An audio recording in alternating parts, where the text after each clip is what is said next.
Hej derude og velkommen til Mad i Trin. I dag der har jeg Smilla med i køkkenet, og jeg har Alexander med i køkkenet. Og vi skal lave noget så sejt som en pizzastjerne. Det er helt vildt lækkert. Følg os. Yeah! Sander og Smilla, vil I ikke fortælle, hvad der skal i sådan en stjernepizza? Jeg vil gerne. Det var godt. Cirka 400 gram pizzamel, en halv pakke gær, en spiseskefuld olie, et glas pizzasauce, oregano.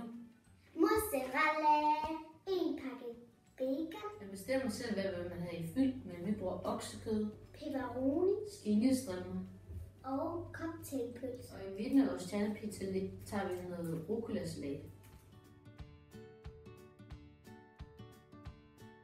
Til at starte med skal vi have 3 dl lunken vand i, så vi sætter lige vandet midt i og lader det rende et øjeblik til den er midt imellem. Der er den nu, Smilla. Så tager vi 3 i.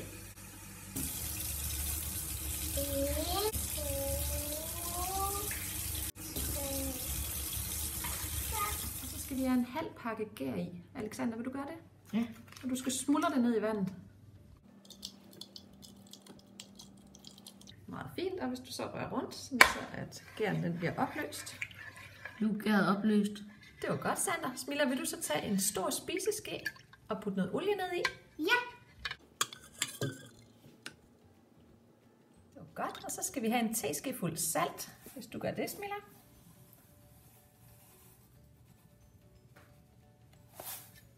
Godt. Og så må du gerne lige røre lidt rundt, Smilla, hvis du gider det. Det vil jeg gerne.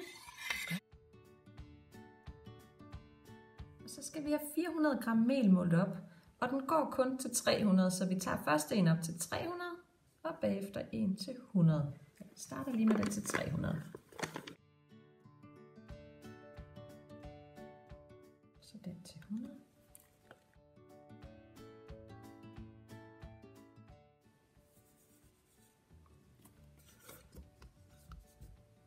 Og så hælder vi lidt af melet ned i, ikke det hele. Man kan ikke være helt sikker på, at man skal bruge alt melet. Det er kun sådan cirka mål, man har i forhold til melet. Rør lidt rundt. Så tager vi lidt mere mel. Rør rundt igen.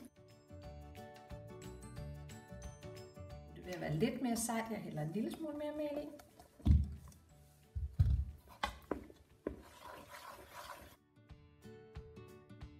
Og nu er dejen ved at være så sej, så man ikke længere kan røre i den med en grydeske, så derfor tager jeg grydeskeen op og bruger i stedet for hånden, hælder lige lidt mere mel i. Og så bruger jeg den ene hånd til sådan lige så langsomt at få alt melet ind i dejen. Nu har jeg brugt de 400 gram mel, og jeg synes stadigvæk, den er en lille smule klistret dejen, så jeg tager lige posen og hælder en lille smule ud over. Og her skal man være forsigtig, at man ikke får for meget, fordi lige pludselig så bliver det bare tørt og kedeligt. Og så med æble lidt. Nu er dejen ældet færdig, og vi skal lige have den til at stå og hvile sig i en halv time, hvor den kan stå og hæve. Og det gør den bedst under et klæde. Smilla, gider du putte det på? Ja. Godt. Fint. Så står den her og hygger sig i en halv time. Nu har vores dej stået i en halv time og hævet. Skal vi se, hvor stor den er blevet, Sander? Vil du åbne? Ja. Trylle, trylle. Prøv lige at se, hvor stor og fin den er blevet. Så skal vi have den ud på bordet, hvis du gider til klædet helt væk, Sander. Så vi den lige ud. Så. Op med ærmerne, og så får den lige æltetur igen. Så. Den er blevet rigtig god, den her dej. Det er super god pizza, tror jeg. Ikke super god, men lækker super god. Lækker super god pizza. Så skal vi have den delt i 2. Og når den er æltet godt, så deler vi lige vores klump i 2.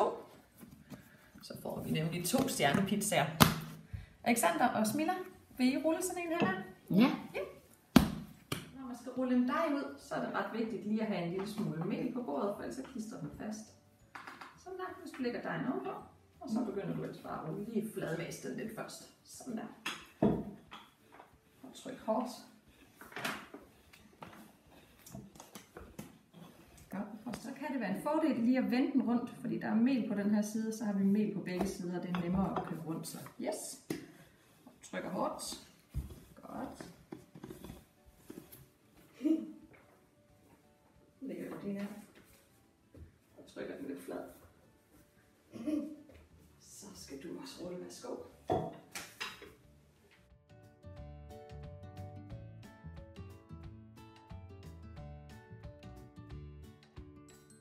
Det ser skide godt ud. Nu skal vi have den her op på pladen. Vil du hjælpe med det sammen? Sådan er jeg. Godt. Og så kommer det smarte. Nu kunne man godt bare have brugt den som en almindelig pizza og putte vores fyld ovenpå. Men vi vil jo lave en stjernepizza, så prøv lige at tænke her, hvad man så gør. Skal man have lavet et kryds her? Man starter med at finde midten, den er her. Så kører jeg lige sådan et kryds her henover. Og et der. Og en her. Så kan I godt se, at det bliver sådan en lille fin stjerne her, ikke? En flot stjerne. Ja, Det bliver jo jeg er også sikker en på, at jeg skriver ikke. stjernepizza. Det bliver nemlig en stjernepizza. Nu skal vi have fundet vores tomatsauce. Ja. Så skal vi have vores pizzasauce på. Hælder det rundt her i kanten. Og hvis du smører det ud, Sandra, må du gerne gøre nu. Hvor lækkert. Hele vejen rundt ud i kanten. Hvorfor kom den ud i kanten? Det får du at se lige om lidt, for der skal vi have den foldet til en stjerne nemlig. Jeg glæder mig. Ja, det bliver flot. Så fint. Ligesom et stjerneskud. Ja. Så skal vi have lidt oregano rundt i kanten her. Oregano. Ja, det bliver lækkert. Sådan der. Så skal der lidt mozzarellaost her på kanten. Vil I gøre det begge to, Smilla og Sandra? Ikke ind i stjernen, men rundt på kanten. Så er det nu, vi skal have den foldet til en stjerne. Man starter med at folde det yderste her, og så tager man den der indover. Wow. Ja, så tager man igen det yderste her, og folder den indover.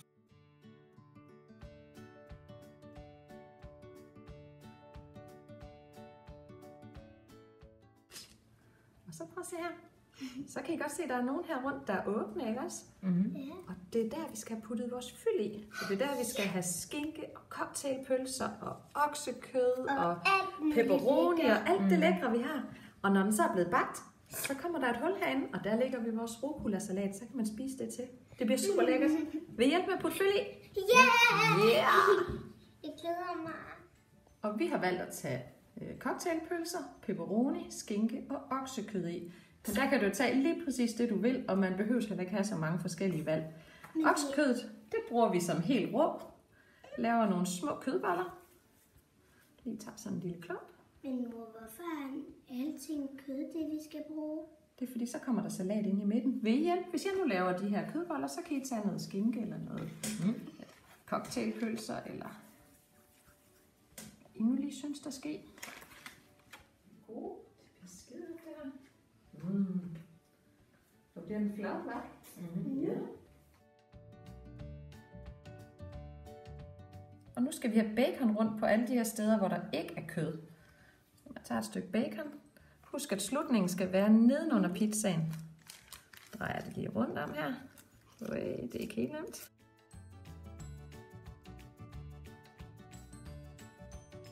Så vil du sætte den på 200 grader og varm luft? Nej. Ja. Så skal vi have sat den i ovnen, og her skal den bage i cirka et kvarter, altså cirka 15 minutter. På midterste rille.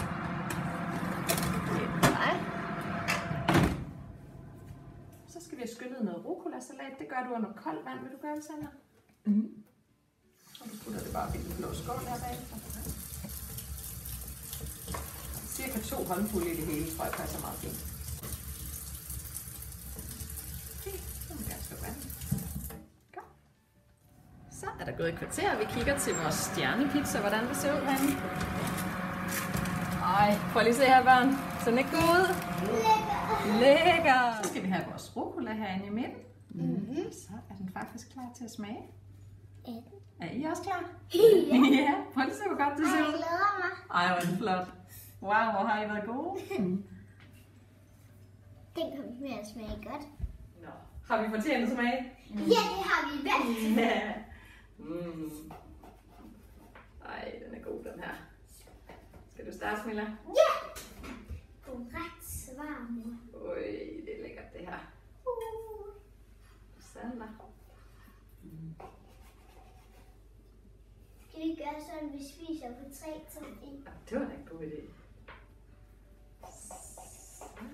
Og så lidt salat.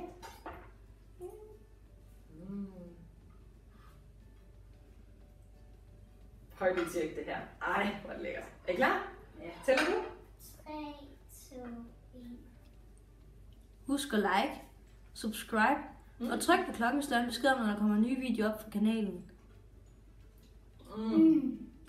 Og osten, den ligger bare derinde og smager helt vildt godt. Ej, det er en god pizza, det her.